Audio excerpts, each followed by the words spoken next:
그냥 오신 것 같지만은 저희들은 여러분의 이름을 미리 알고 받고 얼굴은 모르지만은 2달 동안 여러분들을 위해서 기도했습니다.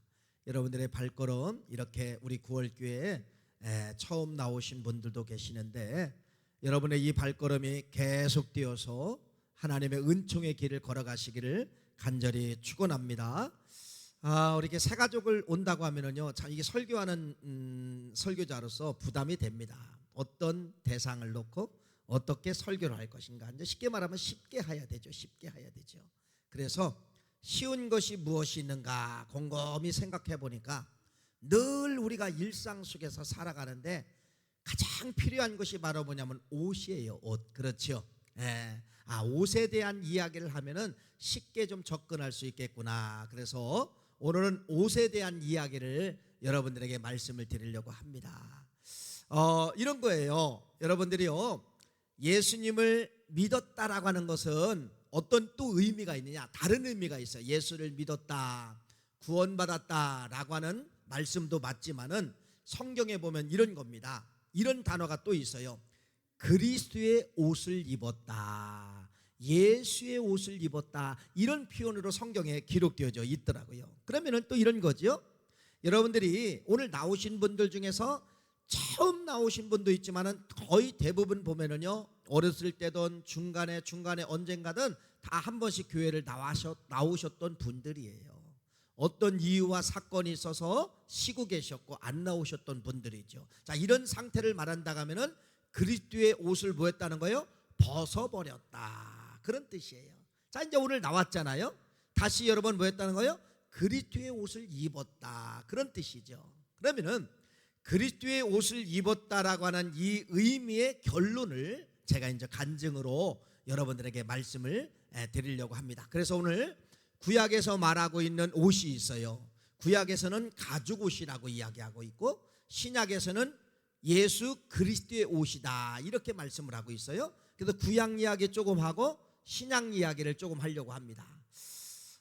우리나라에 이제 명절이 2개가 큰 명절이 있죠. 하나는 추석이라는 명절이 있고 하나는 설날이라는 명절이 있어요. 근데 제가 제 생각으로는 2 명절 가운데 한 가지만 택하라 그러면 저는요, 설날을 택하고 싶어요.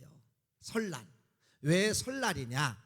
저희들 어렸을 때 먼저 우리나라 역사가 그래요. 우리나라 역사는 아주 설날을 중요하게 여겼습니다. 중요하게 여겼기 때문에 첫날이잖아요. 첫날. 구정으로 첫날 시작하는 그 해의 첫날이기 때문에 이 우리나라의 역사 보면은 첫날을 그냥 보내지 아니하고 깨끗한 옷을 입어야 된다, 이게 있어요. 그래서 역사의 문헌을 찾아보니까 그게 바로 뭐냐면요, 설빔이에요. 설빔. 자, 이 어렸을 때만 하면 여러분 설날만 되어야 새 옷을 입어요. 설날만 되어야 새 신발을 신을 수가 있어요.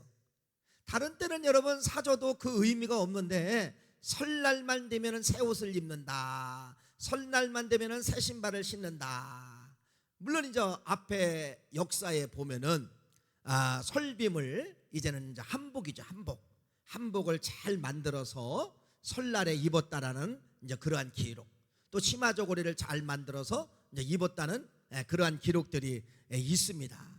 여러분, 우리나라가 이렇게 잘 살게 된 것은 불과 실은 여러분 몇 년 안 돼요. 한 30년이라 할까요? 30년도 길어요. 20년밖에 안 돼요. 잘 살게 된 것은. 말 그대로 여러분 60년대, 70년대, 80년대, 그 앞에 50년대 가면은요, 대한민국이요 참 못 살았어요. 여기 증인들 시대잖아요, 여러분. 저희들 어렸을 때만 해도 여러분 밥 세끼 먹는 집은 부잣집이었었어요. 밥 세끼를 못 먹었어요. 반드시 고구마를 먹든지 감자를 먹든지 밥은 하루에 한 끼, 아니면은 남긴 밥을 가지고 물을 넣어서 누른밥을 만들어 먹었어요. 그래서 밥 한 공기면은 누른밥이 3공기가 나오더라고. 먹을 때는 3명이 먹는데 먹고 나면 어떻게 돼요? 배고파요. 자, 이러한 민족이 우리 민족이에요. 자, 그래서 지금은 여러분 우리나라가 이렇게 잘 사는 나라가 되고 여러분들이 참 이 설빔이라는 단어가 이제 과거의 단어가 됐잖아요. 근데 이제 저희들 어렸을 때만 해도 이 설날 때가 되면은 새로운 옷을 입는다는 설레임 때문에 설날을 꼭 기다렸습니다. 왜 그랬을까요? 설날 이전에는요, 옷이 누더기 옷이에요. 누더기 옷. 참, 옛날에는 험하게 놀았어요. 지금 아이들은 험하게 안 놀아요. 학원 갔다 집에 오고 그냥 말 그대로 온순하게 놀고 오락실이나 가고 그 정도지요. 아마 저희들 50대만 이렇게 되신 분들 어렸을 때 삶을 보면은요, 옷이 남원하지를 않아요. 나무를 올라가도 내려올 때는 쭉 타고 내려오는 거야. 그러면 바지 가랑이가 닳아버리는 거, 찢어지는 거예요. 아니 산에 가면 그냥 놀아야 되죠. 근데 산 밑아래 흙을 타고 내려오는 거예요. 흙을 타고 내려오는 거예요. 잔디가 있으면 썰매를 타고 다 뭐를 입고 타야 돼요? 옷 입고 타야 돼요. 그러니까 하루만 놀고 돌아오면은 빵꾸가 나는 거야. 엉덩이가 이만큼 찢어지고 가랑이가 이만큼 찢어지고 무릎이 이만큼 찢어지고 그러면은 여러분 밤새 어머니들이 바느질 하시잖아요. 거기다 뭐 하는 거예요? 덧대는 거예요. 덧대. 빵꾸를 덧대우는 거예요. 그런데요. 왜 그러셨나 모르겠어. 보통 이제 검정 옷이잖아요. 남자들 바지가. 그러면은 검정색을 덧대고 거기다가 검정 실로 꼬매면 그래도 괜찮은데 세상에 검정 옷에다가 빨간 걸 덧대고 하얀 실로 꼬매시는 거야. 이건 여러분 보통 용기 아니면 입고 나가지 못합니다. 왜? 아이들이 놀림감이 되기 때문에 못 나가는 거예요. 그런데도 어떻게 해요? 그런 옷을 입었어야 돼요. 그러니까 여러분 이 팔꿈치가 안 넘어가고 무릎, 엉덩이, 가랑이 모든 것이 여러분, 그러니까 각설이에 나오는 그 옷이 진짜 우리가 어렸을 때 입었던 옷이에요. 각설이 누더기 옷이. 이렇게 힘들고 못 살던 나라가 누구라고요? 우리나라 사람들이야. 여러분들이 여기 여러분 다 증인이에요. 그런데 지금은 여러분 옷이 떨어져요, 안 떨어져요? 안 떨어져요. 그래서 대한민국이요 세계에서 1등입니다. 제가 볼 때는요 이 패션 옷 입는 건요 미국 사람들 이렇게 옷 많이 입지 않아요. 안 갖고 있어요. 유럽 사람도 옷을 이렇게 우리처럼 많이 갖고 있지 않아요. 여러분 장롱 뒤져보세요. 옷이 쫙 걸려 있잖아요. 선택받는 옷은 20%래요. 20%. 맨날 입는 거예요. 그 옷만 입는 거예요. 또 계절 되면 또 사는데 또 그 옷만 입는 거라는 겁니다. 그래서 우리나라가 뭐가 천국이 되느냐? 헌옷이 천국이 된 거예요. 헌옷을 버리는 것이 천국이 된 거예요. 세계에서는 그런 게 없어요. 헌옷 수고함이라는 단어가 없어요. 이건 우리나라만 있는 단어예요. 헌옷 수고함. 곳곳마다 여러분들의 헌옷을 수거하러 가잖아요. 그리고 여러분들의 옷이 많으면 여러분들이 스스로 뭐 고물상에 가면은 뭐 키로 정해가지고 뭐 몇천 원, 몇만 원도 받을 수가 있잖아요. 제가 유튜브를 봤어요. 유튜브를 봤는데 그 사람은 이제 아프리카 오지만 이렇게 찍는 그러한 유튜버더라고요. 아프리카 오지를 찍는데 시장에 갔어요. 시장에 갔는데 이야 중고 제품이 쫙 있는 거예요. 옷을 파는 거예요. 옷도 있고 신발도 있고 가방도 있고 별의별 게 다 있는 거예요. 그런데 보니까 가방에 무슨 유치원, 무슨 학원, 모자도 보니까 새마을, 이야 한국 글씨가 그대로 있는 거야. 물어봤더니요 옷도 다 한국에서 왔다는 거예요. 옷도. 왜? 그래도 세계에서 헌옷이라도 인정받는 옷은 어디 나라 옷이냐면요 대한민국 옷이에요. 우리는 못 입어서 버리는 것이 아니라 상태가 좋은데 유행이 지났다고 버리는 거예요. 그래서 수거하는 사람들이 이것을 깨끗하니까 세탁을 해가지고 세계 각지로 여러분 뭐 하게 되냐? 수출을 하게 되는 것입니다. 그런데 그 베트남 그 옷가게를 하는 사장님이 베트남이라네 아프리카 사람이 옷가게를 하는 그 사장님이 한국에서 촬영이 나왔으니까 유튜버가 왔으니까 자기 지갑에서 돈을 보여주는 거야. 그런데 세상에 다 한국 돈이야. 10,000원짜리 1,000원짜리 동전이야. 그래서 이거 어디서 났냐니까 옷 속에서 정리하다가 뒤지니까 다 돈이 나오더라는 거예요. 그래서 뭐 아프리카는 한국 돈 환전이 안 되잖아요. 그냥 이분이 갖고 있었던 것 같아요. 그러니까 이 PD가 불쌍하니까 어떻게 했느냐? 돈을 쉬어보니까 한 2,000 몇 불이 되더라고. 엄청난 돈이잖아요. 그래서 이제 달러를 주고 한국 돈을 가져오는 이제 그런 것을 제가 보게 되었습니다. 여러분, 이렇게 대한민국은 갑자기 뭐 하게 되느냐? 잘 살게 되었다는 겁니다. 저희들 어렸을 때만 해도 여러분 그렇게 못 살았어요. 그래서 부모님이 설날만 되면 새 옷을 사주잖아요. 이 새 옷을 여러분 이제 설날 전에 사주니까 2, 3일 전, 일주일 전 장날 가서 사와요. 그러면은 이거 입고 바깥에 못 나갑니다. 언제까지 기다리는 거예요? 설날까지. 그러면은 혼자 방에서 입고서 거울 보고 신발 신고 거울 보고 띄었다 벗었다 띄었다 벗었다를 일주일 동안 해보는 거예요. 이불 중에 해보는 거예요. 여러분, 왜 우리 한민족은 설날이 되면은 새로운 옷을 사게 만들고 새로운 옷을 입게 만들고 설빔이라는 단어가 있을까? 이거예요. 뭐 하자? 새롭게 출발하자. 새롭게 걸어가자. 그래서 이 옷 한 벌 속에 뭐가 들어있느냐? 소망이 들어있고 기쁨이 들어있고 환희가 들어있는 것입니다. 그래서 누더기 옷을 입었을 때는 자, 여기도 빵꾸 떼우고 저기도 빵꾸 떼우고 무릎도 빵꾸 떼우고, 여러분 팔꿈치도 빵꾸 떼우면 솔직히 말해서요 어디 가기 싫었어요. 왜? 내가 누더기 옷을 입어서 사람 만나기가 싫은 거야. 그 또래 집단에도 가기가 싫은 거예요. 왜? 골림 받을까 봐, 제 거지 왔다 놀릴까 봐 솔직히 못 갔어요. 그런데 여러분 새 옷을 딱 입잖아요. 어디도 힘이 나오는가? 어깨에 힘이 딱 들어가서 공동체 속에 마음대로 들어가도 뭐 하겠느냐? 자랑하는 거예요. 자랑하는 거, 일부러 막 자랑하는 것입니다. 옷 한 벌이 무엇인데 어깨에 힘이 들어가게 만들고, 옷 한 벌이 무엇인데 마음에 소망을 갖게 만들고, 이것이 설빔의 목적이고 새 옷의 목적이라는 사실을 말씀을 드리는 것이에요. 제가 이제 시골에서 먼저 목회했어요. 논산이라는 시골에서 목회를 했는데, 먼저 그때 당시 행정명 면사무소, 읍사무소라고 했어요. 시골에는 면이 있어요. 면사무소. 읍이라는 동네는 읍사무소. 이제 지금은 우리 이 지역에는 바뀌었죠. 행정복지타운으로 바꿨죠. 요 앞에는 동사무소라고 해서 이 동의 사무소다, 그런 말이죠. 그러면 여러분 제가 잠바 입고 가잖아요. 첫 목회할 때 잠바 입고 가면은요 거기는 사무원들이 무시합니다. 물어봐도 대답도 안 해요.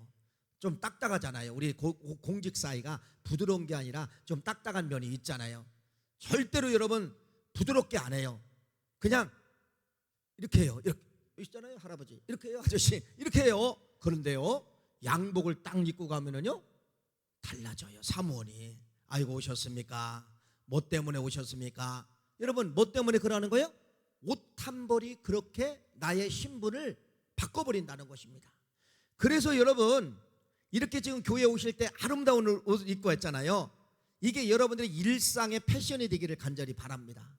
그래야 사람이 무시를 안 해요. 우리나라 사람들은요 겉모습을 보고서 사람을 평가하는 거야. 그래도 여러분들이 그런 게 있잖아요. 내가 생활이 안 되는데 차는 뭐 하는 거예요? 좋은 거 타는 거야. 이게 지금 젊은 분들의 트렌드잖아요. 젊은 분들은 여러분 부모님들이 타는 차보다도 훨씬 좋은 차를 타는 거예요. 왜? 품위 때문에 그러는 거예요. 그걸 해야, 그걸 입어야, 타야 인정해 주기 때문에 그렇다는 것입니다. 옷 한 벌이 여러분 무엇입니까? 옷 한 벌은 여러분 그 어머니의 지극정성한 사랑과, 그렇잖아요. 실은요 설날을 준비한다 가지요. 그럼 우리 어머니들은 최소한 5개월, 6개월부터 준비를 합니다. 이제 보통 5남매, 6남매잖아요. 그러면 여러분 5남매, 6남매 옷을 사려면 돈도 많이 들어가요. 그럼 어떻게 해야 돼요? 1년 전부터 6개월 전부터 부모님들은 아껴서 이거 애들 6남매 설빔 사줘야 돼, 이렇게 아끼면서. 그런데 설날 때 당신들은 입어요, 못 입어요? 당신들은 못 입는 겁니다.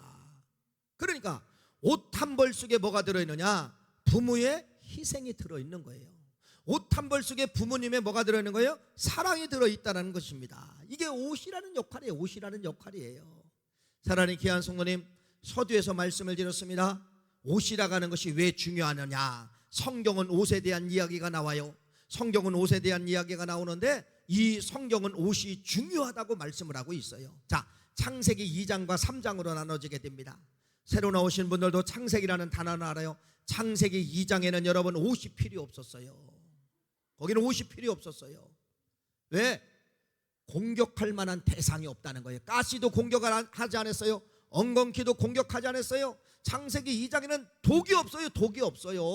동물들도 독을 가진 동물이 없고 식물들도 독을 가진 식물이 없어요. 그러니까 옷을 안 입어도 됐습니다. 그리고 거기는 여러분 눈이 수치를 당하지 않았어요. 벌걸 벗었던지 뭐가 있던지 여러분 이것이 관심거리가 아니었다는 겁니다. 이게 창세기 2장이에요. 읽어볼까요? 창세기 2장 25절 말씀입니다. 시작. 아담과 그의 아내 두 사람이 벌거벗었으나 부끄러워하지 아니하니라. 자, 이게 창세기 2장 죄가 없을 때예요. 근데 죄가 딱 들어오는 거예요. 죄가 들어옴으로 말미암아 눈이 밝아진 거야. 그래서 눈이 밝아져서 다른 사람의 수치를 발견하는 거. 오호, 저거 있네. 저거 달렸네. 이렇게 수치를 발견하는 거야. 그러니까 여러분 부끄럽잖아요. 그래서 이들이 수치를 가리는 거예요. 그 수치를 가리는 것이 바로 뭐냐? 무화과 나무 잎을 엮어서 치마를 만들고 옷을 만드는 것이 이게 창세기 3장입니다. 읽어볼까요? 창세기 3장 7절 말씀입니다. 시작. 이에 그들이 눈이 밝아져 자기들이 벗은 줄을 알고 무화과 나무 잎을 엮어 뭐를 만들었더라? 치마를 만들었더라. 문제는 이들이 죄를 짓고 이제는 모든 피조물들이 여러분 누구를 공격을 하게 되냐? 아담과 하와를 공격을 하게 되는 겁니다. 그래서 이러한 식물들이 뭘로 바뀌느냐? 적군으로 바뀌는 거예요. 가시들이 가만히 있으면 되는데 가시들이 공격을 합니다. 엉겅퀴가 사람을 공격을 합니다. 식물이 독이 없었는데 독을 만들어서 아담과 하와를 공격을 합니다. 뱀들이 독이 없었는데 독이 생겨서 아담과 하와를 공격을 합니다. 이게 창세기 3장 17절 18절 말씀이에요. 읽어봅시다. 시작. 아담에게 이르되 네가 네 아내의 말을 듣고 내가 네게 먹지 말라 한 나무를 먹었은즉 땅은 너로 말미암아 저주를 받고 너는 네 평생에 수고하여 그 소산을 먹으리라. 땅이 네게 가시덤불과 엉겅퀴를 될 것이라. 네가 먹을 것은 밭의 채소니라. 자, 이런 상황이에요. 그러니까 창세기 3장은 아담과 하와가 공격을 받아서 죽기 일보 직전이에요. 그렇죠? 다 공격하는 거예요. 식물이 공격하고 동물이 공격하고 다 공격하는 거예요. 그래서 창세기 3장은 이 공격에서 이기는 방법, 공격에서 살아나는 방법, 아담과 하와는 살아나야 된다. 하나님의 사랑이 창세기 3장에 들어있는 거예요. 그래서 오늘 본문 말씀 읽어볼까요? 창세기 3장 21절 말씀 읽어봅시다. 시작. 여호와 하나님이 아담과 그의 아내를 위하여 가죽옷을 지어 입히시니라. 하나님이 직접 아담과 하와에게 무화과 나무 잎으로는 안 돼. 너희들 살아야 돼. 그래서 하나님이 직접 가죽옷을 지어서 입혔다. 그래서 이 가죽옷을 말 그대로 짐승의 가죽이잖아요. 가죽옷을 입으니까 가시가 공격을 해도 사람 몸까지 못 들어오는 거예요. 독총이 독을 쏴도 사람 몸까지 못 들어오는 거예요. 그래서 이 가죽옷은 바로 무엇이냐면은 여러분, 가죽옷을 입어야만이 창세기 3장에 살 수밖에 없다는 겁니다. 가죽옷을 벗어버리면은 창세기 3장은 살 수가 없는 거예요. 그래서 이 창세기 3장은 바로 뭐냐? 죄는 인간이 졌지만은 하나님의 사랑, 하나님의 책임성, 하나님의 보호하심이 창세기 3장의 가죽옷으로 시작이 되는 것이에요. 그래서 가죽옷을 입혔다가는 뜻은 바로 무엇이냐? 생명을 보호하고 하나님이 신분 상승의 신분 상승. 그건 뭐냐? 너는 내 가족이다. 너는 내 자녀다. 내가 너를 뭐한다? 책임진다. 이게 창세기 3장의 하나님의 속성을 말씀을 하고 있는 것이에요. 이게 창세기 3장 처음 출발이 그렇게 출발을 합니다.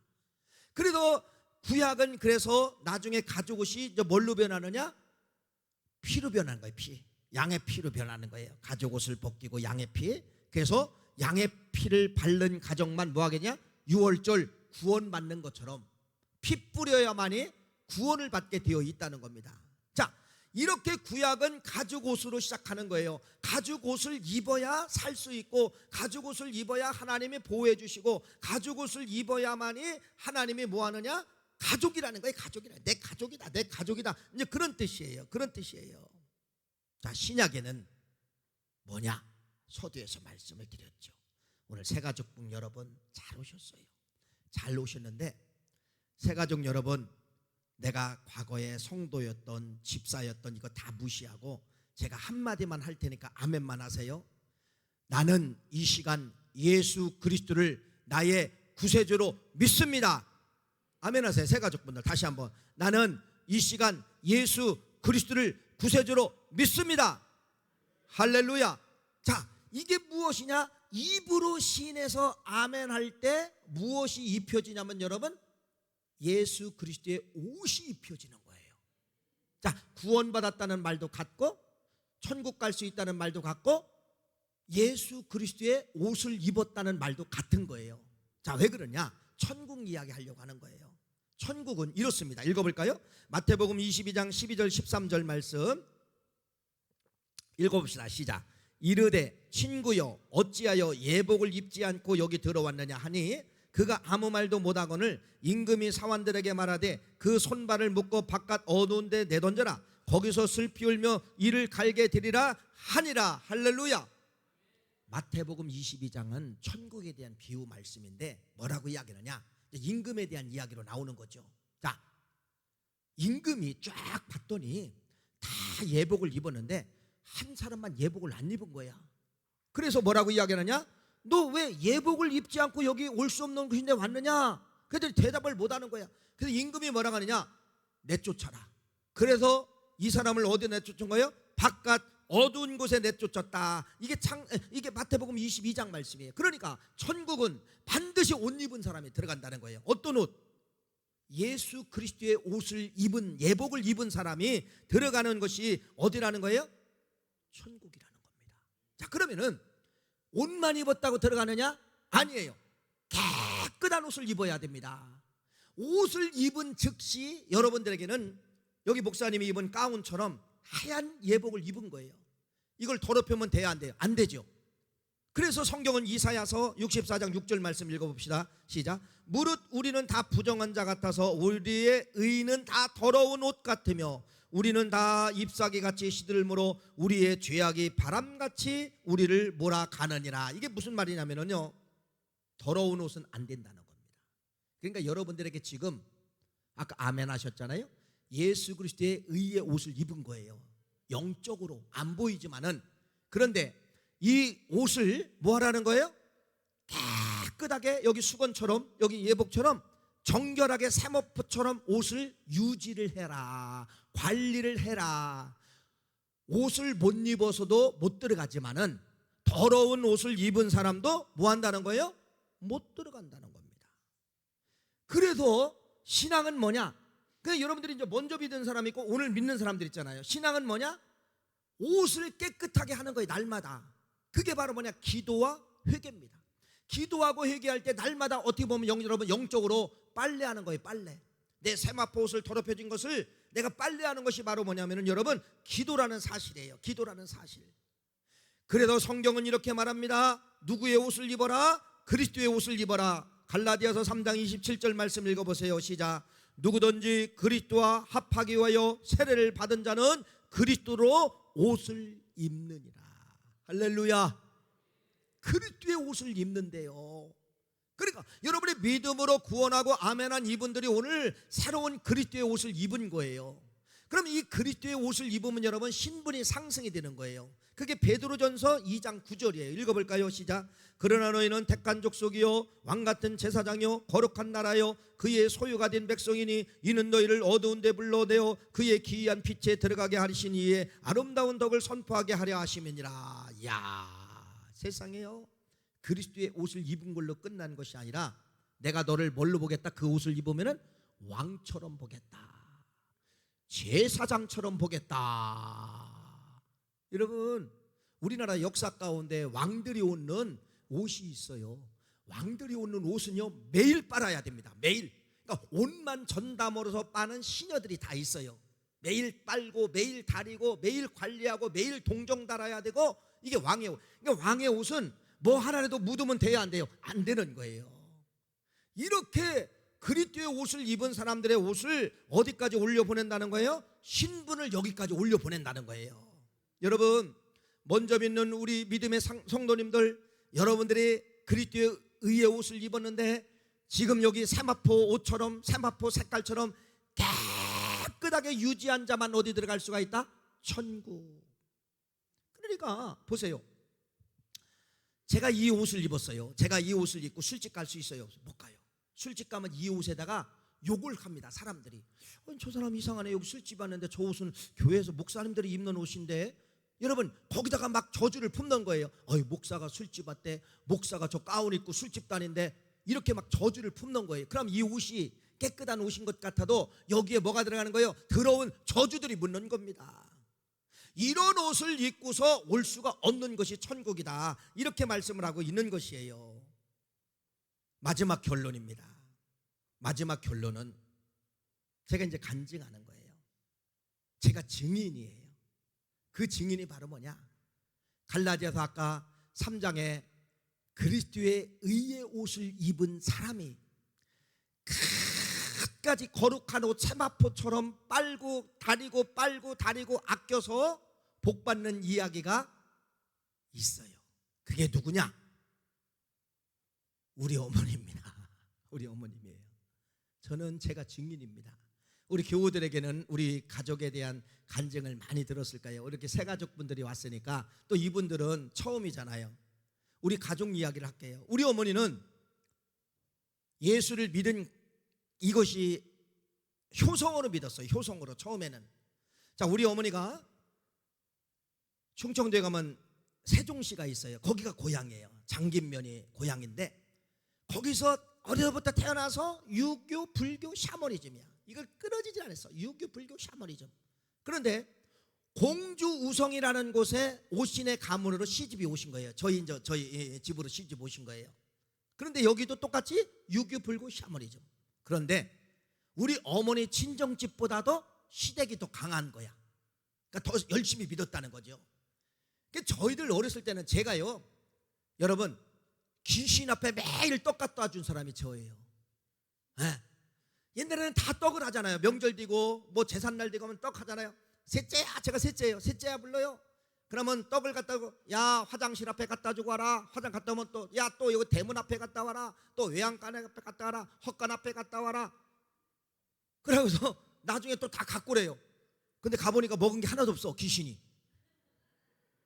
그렇게 섬겼던 집이 우리 집이야.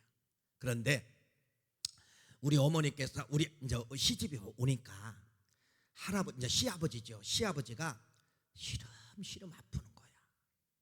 이게 공주의 의료원이 있어요. 그래, 의료원 갔는데 이 어르신은 얼마 못 삽니다.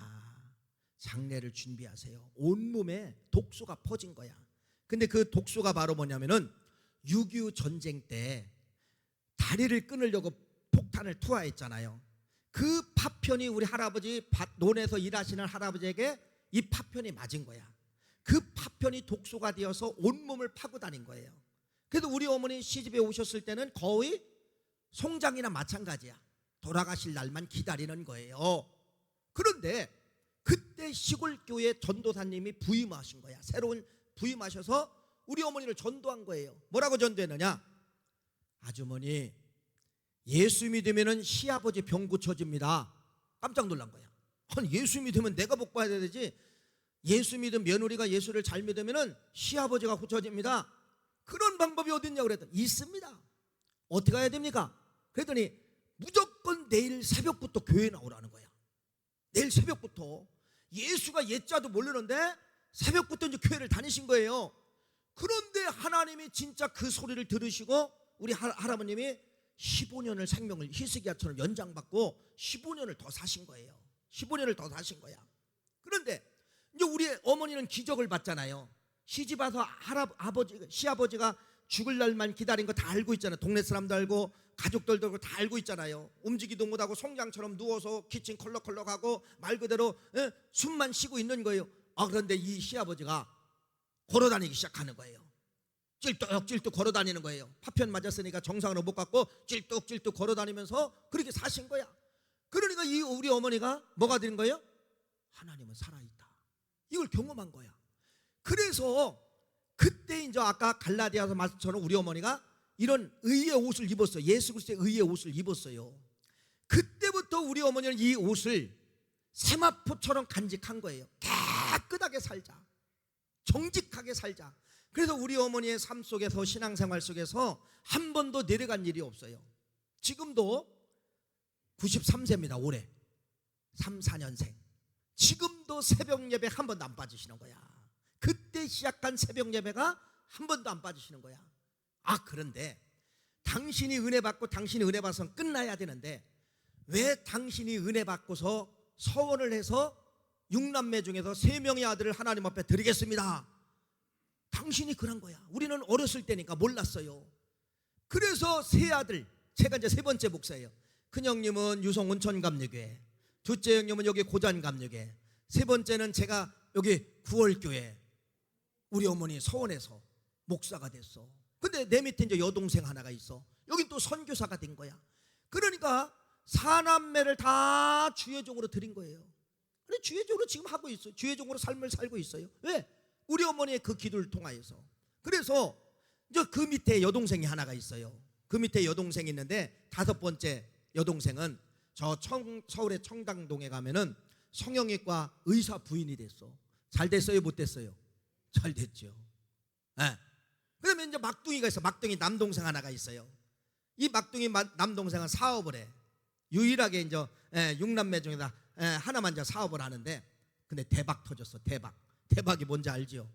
저 대전에 가면은 유명한 빵집이 두 개가 있어요. 하나는 성심당이 있어요. 성심당 들어봤죠? 성심당. 이게 1번이에요. 1번. 두 번째는 정동문화사라는 빵집이 있어요. 이게 누가 하는 거냐? 제 막둥이가 하는 거예요. 제 막내 동생이 하는 거예요. 여러분, 세상에 저도 그 빵집에 가면은요, 사람들이 2시간씩 줄을 서요. 200명이 막 대기줄이야. 200명이 대기줄이에요. 그 빵 하나 사려고 KTX 타고 오고 차 가지고 오고 전국에서 여러분 그 빵을 사러 오는 거예요. 내가 봐도 미쳤어요. 그 빵이 뭐라고? 그런데 하나님이 뭐 하니까? 하나님이 기름 부어주시니까 우리 어머니의 깨끗한 세마포옷을 간직을 하니까 하나님이 6남매 다 뭘 하느냐? 다 별처럼 쓰임받게 해주시더라고요. 저는 그걸 제가 간증하고 있는 거고 제가 증인입니다. 여러분 잘 들어보세요. 지금 저 우리 어머니 증손주까지 몇 명인가? 이제 제 딸 큰딸이 올해 8월 달에 쌍둥이를 태어나요. 쌍둥이. 그러니까 걔까지 포함해 보니까 46명이야. 46명. 많아요, 적어요? 엄청나죠. 한 어머니 아버님 밑에서 여러분 100년도 안 됐는데 46명이 나와요. 46명이. 앞으로 더 나올 수가 있죠. 그런데 감사한 건 제가 생각해 봤어요. 46명. 우리 어머니 93세지만은 우리 어머니보다도 앞서 돌아가신 분이 없는 거야. 얼마나 감사한지 몰라요. 두 번째, 우리 어머니 46명의 가족이 있는데 한 사람도 암병이라는 소식이 없어요. 저주가 없는 거야. 여러분, 이게 가능한 일입니까? 가능합니다. 그래서 저는 여러분들에게 저희 가족을 새 가족들에게 소개한다고 말씀을 하고 있는 것이에요. 이렇게 영적으로 세마포옷을 날마다 깨끗하고 빨고 하니까 하나님이 시편 128편 1절 3절처럼 복 주신 거예요. 여호와를 경외하며 그의 길에 걷는 자마다 복이 있도다. 네가 네 손에 수고한 대로 먹을 것이고 네가 복되고 형통하리로다. 네 집의 안방에 있는 네 아내는 결실한 포도나무 같으며 네 식탁에 둘러앉은 자식은 어린 감람나무 같으리라. 그러니 우리 어머니가 이 세마포옷을 여러분 간직하려고요, 제가 말씀을 언제 드렸잖아요. 우리 어머니는요 가장 힘들고 어려울 때 6남매를 키우면서 무슨 돈이 있어요. 그러니까 교회에서 부흥이 때마다 여러분 누가 십자가 할 사람은 우리 어머니가 1번, 누가 피아노 할 사람은 우리 어머니가 1번을 손드는 거예요. 돈 어디 있어요? 10년 동안 쌀개를 우리 어머니가 왕주가 돼서 먼저 타서 성물 드리고서 10년 동안 쌀개를 갚아 나가는 겁니다. 또 한 번 끝나면 또 손들고 또 시작하는 거예요.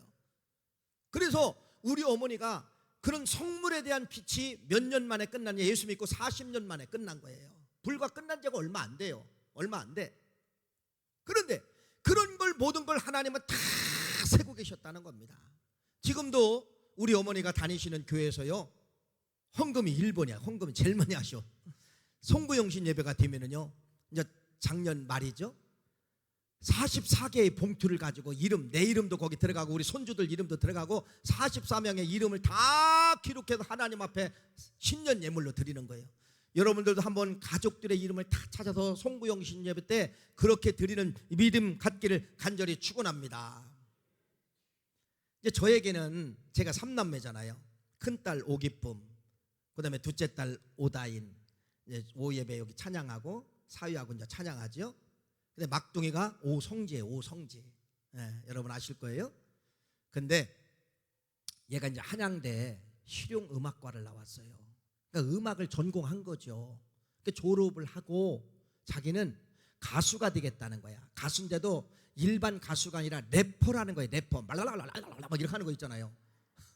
뭐 무슨 가사인지를 몰라 들어요. 근데 또 젊은이들은 그걸 알아듣더라고. 그걸 하겠다는 거야. 뭐 그걸 전공했으니까 해야 되잖아요. 그래서 아빠, 나 래퍼가 되기 위해서는 장비들이 필요하대요. 그게 뭐가 필요하냐? 오토바이가 필요하대. 또 그래서 오토바이를 사줬어요. 할리 뭐 무슨 오토바이를 사달라고 해서 사줬어요. 그 왜 그게 필요하냐 하니까 뮤직 영상을 찍어야 되면 그게 있어야 된다는 거야. 그래서 뮤직 영상을 저 연안부도에서 새벽에 일어나서 오토바이를 타고서 PD를 데려다가 카메라 감독 데려다가 그걸 찍더라고. 근데 몇만 원이에요? 몇백만 원이에요? 몇백만 원씩 들어가는 거야. 그래서 내가 손들어서 한번 찍고서 아들아, 아빠 실력으로는 도저히 너를 후원해 줄 수 없어. 아빠 실력은 안 돼. 미안해. 그래서 얘가 돈이 안 되니까 손을 들은 거야. 아빠 말을 들은 거예요. 그래, 네가 그냥 음악은 취미로 했으면 좋겠어. 그래서 이놈이 어디로 보냈느냐면 내가 지 삼촌한테 보낸 거예요. 정동문화사 보낸 거예요. 정동문사를 보냈는데 거기서 지금 2년 이제 3년 차가 되는데 열심히 배우는 거죠. 열심히 배우는 거죠. 근데 그렇잖아요. 진짜 이 아들이라고 하는 것은요, 마음으로만 있지 옆에 있으면 도망가요. 이놈이. 내가 또 이만큼 가잖아요. 또 그만큼 도망가더라고. 아들은 그렇더라고. 소파에 앉으면 아빠 옆에도 앉아서 얘기 좀 하고 싶은데 이놈들은 안 와요. 엄마 옆에는 가는데 아빠 옆에는 안 가. 평생 소원, 하나님, 아들이 아빠 옆에 좀 올 수 없을까요? 한 번도 안 온 거예요. 한 번도 안 온 거예요. 그런데 일주일 전에 전화 왔어. 전화 와가지고 뭐라 그러냐? 아빠 그러는 거예요. 이거 뭐 큰일 있구나. 아빠라고 하는 게 깔고 들어가면 좀 이상하걸랑요? 뭐 사고 났다든지 뭐 이런 소리가 나와요. 근데 아빠 그러더니 세상에서 제일 존경하는 분이 아빠래. 이야, 30년 만에 잃었던 탕자를 찾은 것처럼 여러분, 이야, 지금 행복합니다. 아들이 그런 소리를 해서. 그러더니 또 큰 소리 하나 알려드릴게요. 아빠, 좋은 소식이 있어. 뭔 소식이냐? 내가 삼촌네 집에 와서 보니까, 가게에 와서 보니까 이건 도저히 이룰 수가 없어. 어떻게 저 100여 명에 되는 청년들이 때 앞에 서서 빵 하나를 사려고 해? 하루에 수천만 원씩 이거 어떻게 팔어? 그래서 자기가 깨달았대. 우리 삼촌의 어머니, 그러니까 나의 어머니가 기도하니까 자식이 잘 되는 거라, 이걸 본 거야. 그래도 뭐라고 이야기하느냐? 아빠, 나는 잘 될 거야. 왜? 아빠가 목사님이고 엄마가 사모님이잖아. 그러니까 나는 잘 될 수밖에 없어. 맞아요, 틀려요. 맞는 거예요, 맞는 거야. 가르쳐주지 않은 신앙의 소리를 막 내는 거예요. 그러더니 뭐라고 하느냐? 아빠, 좋은 소식이 있어. 뭔 소식? 지금 정동문화사가 대전에 하나가 있어요. 가게가 역전 옆에. 근데 2호점을 4월 달에 해. 우리 막내 두 아이가 있는데 하나씩 내준 거야. 이제 하나씩. 그러면서 삼촌이 이러더래요. 앞으로 2년 후에는 3호점을 너한테 내줄 거야. 그러더라는 거야. 이야, 세상에 꼭 먹고 알 먹고 또 뭐 먹었을까? 이야, 할렐루야.